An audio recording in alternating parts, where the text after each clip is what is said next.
Hey everyone, welcome back. CEDH Wyoming here. Today's episode, we will be going over Thrasios Ishai. This is the deck that I ran this month. I'm super proud of the build that I made of it. It did tie me for first place. Few things I want to go over before we get into the deck list. I chose Ishai instead of Yoshimaru for a very specific reason this month. Yoshimaru, though Yoshi costs 1 and enables Force of Negation and other free spells like that, I think Thrasios already being 2 mana is close enough to just get there for those spells. So I chose Ishai because Ishai actually builds those 1/1 counters a whole lot faster, and the fact that it's on a flying body makes it so one-tapping people can become a very realistic thing. This entire deck list is based off of just stopping the game until either people start dying from the bird or people die from a Thrasios. So with that, let's go ahead and get into the deck list here. So the first combo piece I want to get into here, probably the easiest one to accomplish in my opinion, Staff of Domination. Simply, if you can have a creature that taps for 5 or more mana, you can then use 3 mana to untap the creature, go down to 2, use 1 to untap the staff, and your net profit with a single mana every single time. As long as you can do that over and over and over again, you can set up a very safe win with gaining the life and then attempting to draw your entire deck, or just pump that mana into Thrasios. Either way, this is the one card in the deck that does, one of the combo cards in the deck that does not require Thrasios to actually win the game, because it'll get you to the combo anyways. With that, I'll show you guys the creatures that overlap. These are the creatures the deck was on to be able to enable that Staff of Domination.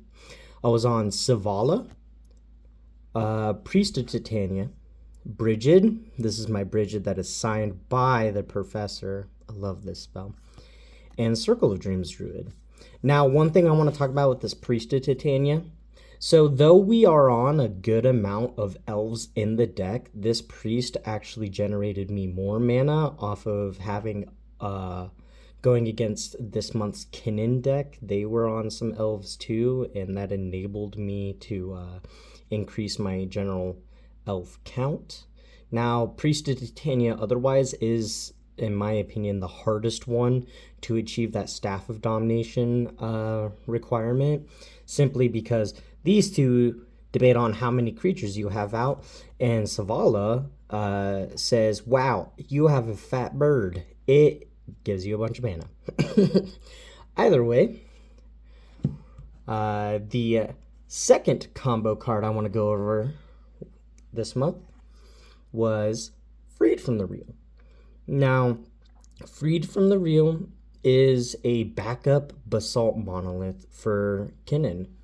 We were on 4 specific creatures, in addition to Savala being the only card in the deck that could produce the combo or produce infinite mana. Otherwise, you would need Kinnan to enable any of these other 4, except for Bloom Tender, actually. Bloom Tender and Savala are the 2 mana rocks in the game, in the deck that enabled Freed from the Real to go infinite by itself.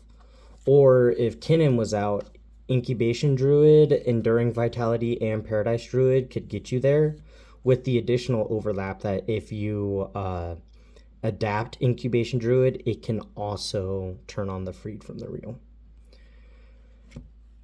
With that, let's go ahead and simply go over the quick Kinnan Basalt Monolith. These two, very simple. Kinnan enables Basalt Monolith to tap for 4 mana and then you spend 3 of it to untap the Basalt Monolith. Do that over and over and over again, pump all that mana into Thrasios, easily win the game.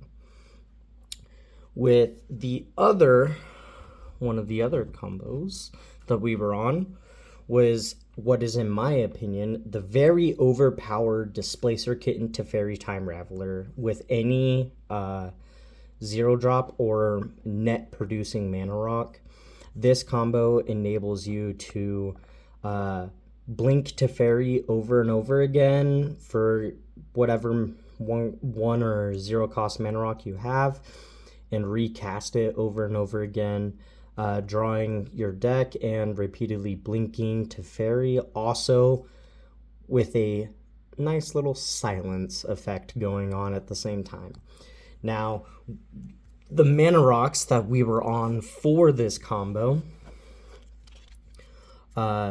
consisted of Chromox, Soul Ring, Mox Amber, as Mana Vault, Lotus Petal, and Mox Diamond. This is my 3rd place proxy from last month.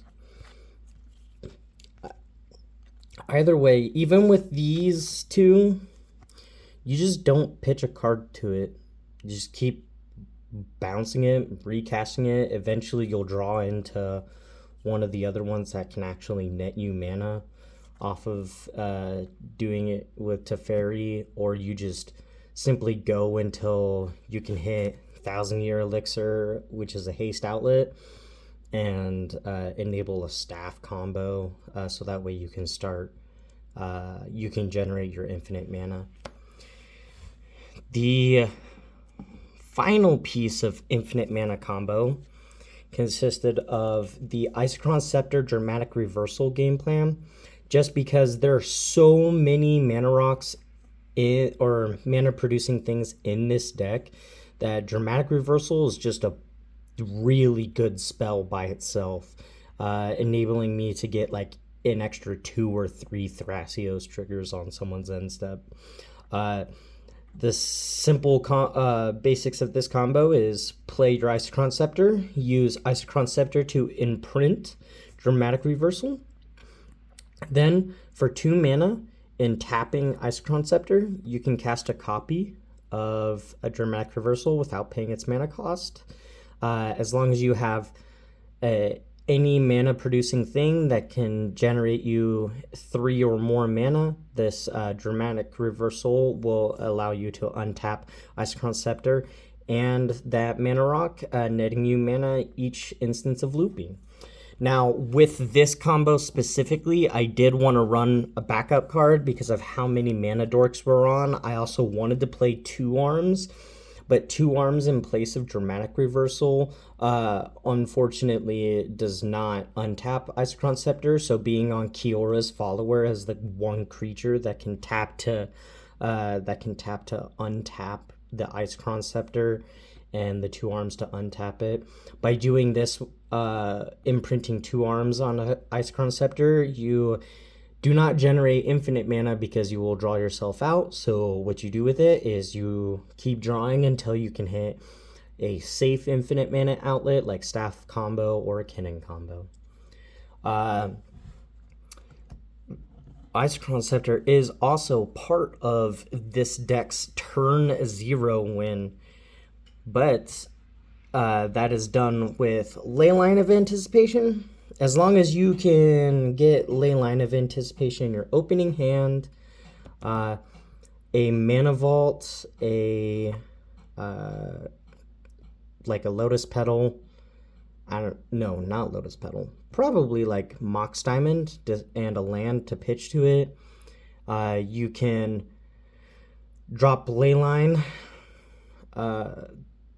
then get out your Mox Diamond, pitch a land to it, tap the Mox Diamond for Isochron Scepter, imprinting the Dramatic Reversal, and then I suppose you need 1 more mana to it.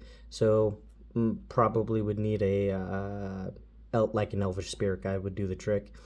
So that way you have 2 extra mana after casting the Isochron Scepter. Then proceed to use Isochron Scepter to untap your Mox Diamond and Mana Vault as many times as you want.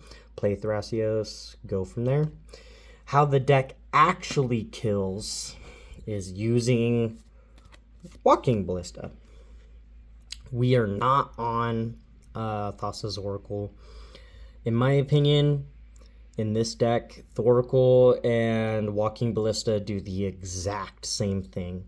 But Thoracle has 0 overlap with anything, and Walking Ballista has overlap with Agatha's Soul Cauldron and Ishai, as well as being a part of a very easy curve combo to pull off with like Hardened Scales, Gata and Luzu on your Walking Ballista, X equals 2, enables you to be able to remove a counter from Ballista, target itself with it. Gata and Luza will then say, hey, you're Walking Ballista, prevent that damage, and put a counter on it. But then Hardened Scale says put 2 counters on it. So as long as you can do that, you just keep removing a single counter and then put 2 counters on. A single counter, target itself, put 2 counters on. And you just keep going until Ballista is big enough that you can kill the whole table. Or Walking Ballista also, if you have infinite mana, you just play a super big Walking Ballista, and Thrasios gets to Walking Ballista super, super easy. Now, in addition to our flash outlets, we also have We Are On Born Upon the Wind. That is a very generic card, I'd say. It's also surprisingly well to put onto Icecrown Scepter. Seaborn Muse, we were on this plan because Seaborn Muse, Thrasios, and a bunch of mana is just too darn good of an engine. This deck was really good at producing a very hushed up engine, and because of that, it did do a really good job at delaying the game. With that being said, we were on Kutsu, Mystic Remora, Silence, Smothering Tithe, The One Ring, Veil of Summer, Hushwing Griff, Ghostly Pilfer, Sorcerer's Spyglass, and Rhystic Study as not only our draw spells outside of Thrasios, but our silence and or nope effects, stacks effects, stuff like that, just engines that really enabled. Silence was very good to me in this tournament, as well as the One Ring at stopping damage combos. Hushwing Griff, I was on this card because it is a really easy creature to hit off of like a random Kinnan spin, but it's also really easy to cast, and it nopes a Thoracle. Very simply nopes a Thoracle.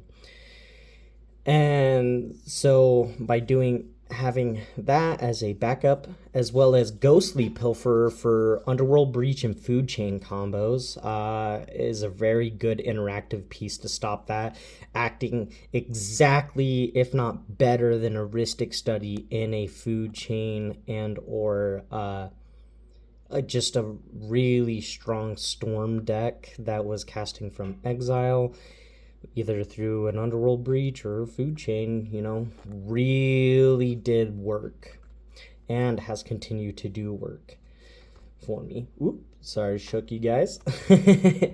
Anyways, Kutsil was also a very good silence effect creature for me to run because it overlapped with Ishai hitting people, drawing me an extra card for a turn. And, getting as many cards as you can get in one turn with this deck is very good news. With that, we're going to go ahead and get on to the only pieces of ramp in this deck that do not overlap with any combos. That being Felwar Stone, Arcane Signet, Llanowar Elves, and an Elvish Spirit Guide. Spirit Guide for the simple fact that it's a free mana. I was on Elves instead of Birds of Paradise because it upped the elf count for my Priest of Titania for myself. And I felt like this deck was so good at producing the colors it needed that I did not need a Birds of Paradise to enable this combo. Now for tutor spells, we were on Worldly Tutor, Finale of Devastation, Enlightened Tutor, because these two in an opening hand basically say, hey, 2 mana, find a way to win the game. Because Enlightened Tutor, go get Basalt Monolith. Worldly Tutor, go get Kinnan. Boom, A plus B equals win. Finale of Devastation, not only really good at finding a creature outlet, but being able to tutor up a Seaborn Muse is a very powerful effect. And the other two that we were on were Tezzeret and Moonsilver Key for finding our 0 and 1 cost mana rocks. Tezzeret is just too good with Mana Vault and One Ring. And Moonsilver Key is really good at finding the Mana Vault or a Soul Ring to enable the Isochron Scepter combo or the Teferi Kitten combo. In addition to that, let's go ahead and get into the removal of the deck. I was on 1, 2, 3, 4, 5, 6 pieces of targeted removal this month. I wanted to be on multiple ways of dealing with artifacts and enchantments. So for that reason, I was on Over the Edge, Shower of Arrows, and Force of Vigor. Now, Shower of Arrows, you guys might think is a weird one, but because of meta, I was facing a lot of opposing creatures that had flying. For example, Niv Mizzet was one that it was a flyer that Shower of Arrows basically helped me deal with that, in addition to giving me a scry afterwards. Over the Edge, I was on, even though it's a sorcery, being able to have that secondary option of exploring and then exploring again for top deck advantage, and for Hardened Scales overlap to make a creature a little bit bigger if I needed to, like a Kami of Whispered Hopes, which is a creature we are also on. Outside of that, I was on March of Swirling Mist. Playing this card is really good to do in response to someone trying to do a ETB loop combo. If you just phase that creature out and or phase your own creature out after blocking a really big dude. Like, for example, someone swinging at me with like a 23/23 flyer. I block with Ishai. Ishai's not big enough to stop it, but in response, I March of Swirling Mist. Or, for example, someone has a Collector Oof out. I see that I can jam a win if I had access to my Mana Rocks and Mana Dorks. And so you phase out the using March of Swirling Mist on the Collector Oof and then enable the combo and just go. It really does a good job at giving you the diversity of utilizing other people's stacks pieces to and or protecting your own creatures to ensure safe wins in this turbo heavy format. So the other two pieces of targeted removal I was on was Cyclonic Rift and Oko Thief of Crowns. Cyclonic Rift being the only board wipe in this deck, being obviously good enough to be a one-sided board wipe and enable a very safe win. How I won the recorded round.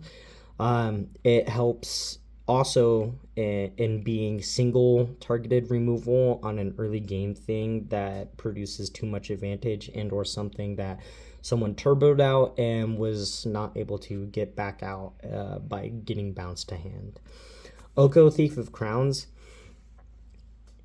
I think people underestimate how good elking an artifact or enchantment really is. I mean, not artifact or enchantment, artifact or creature really is, because it not only does it turn off any sort of commander-orientated deck, but it also like turns off Mana Rocks. I can elk someone's Mana Vault, elk someone's Lion's Eye Diamond. Or elk someone's Unwinding Clock. It's stupid good at just stopping something from going crazy. In addition to, I never use it, but making a food token and turning your own food token into a 3/3 blocker in late game. It's just too good. Or using that -5 to exchange control of one of your mana dorks and someone else's low cost commander and or like a Ragavan is super good. Now, we were on 9 counter spells this month. Tashana's Tidebinder being my favorite counter spell, because not only does it stop a Thoracle, but it stops any activated ability as well, and proceeds to frog the thing afterwards, which frogging something, which is removing all the abilities from it, is just too good in a format like CEDH. It really shuts off decks super fast. Otherwise, we were on our generic free interaction like Mindbreak Trap, Fierce Guardianship, Force of Will, and Force of Negation. And for our non-free, we were also on Pact and Negation. For our non-free counter spells, we were on Sink into Stupor because it literally just counts as a land in this deck. Flusterstorm because when I'm trying to win, I've probably cast 5 or 6 spells already that turn. And or if someone else is trying to win, it's really good at stopping it. And Decisive Denial was just really good at not only being diverse in as creature removal and non-creature counter spells, but is a super good pitch card to any Force of Will, Force of Negation, even having the overlap with where's my targeted removal pile? Oh, there it is. Having overlap with Force of Vigor as well, being a good pitch card to that, and also being a very good pitch card to Chrome Mox. It having that much diversity just enabled me to or decide that it was a good enough cut for this deck. We are on 6 remaining cards to go over in this deck outside of lands, and so I will show you guys that I was on 3 pieces of recursion to get a Ballista back in hand if I didn't have access to it in my graveyard, and or putting a tutor from my graveyard back on top of my library, and or putting a card on top of someone else's library if they're trying to reanimate it. Just being able to do that with Noxious Revival for free is super good.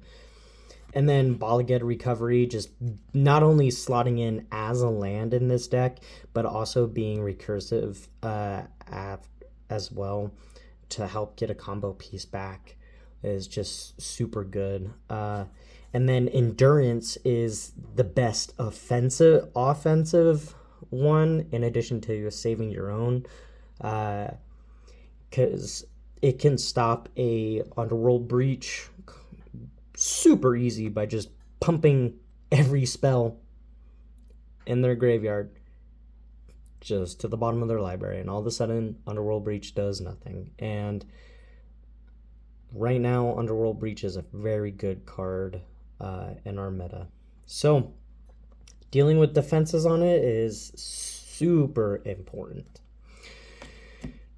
Now, the remaining pieces are what I call the Ishai specific package.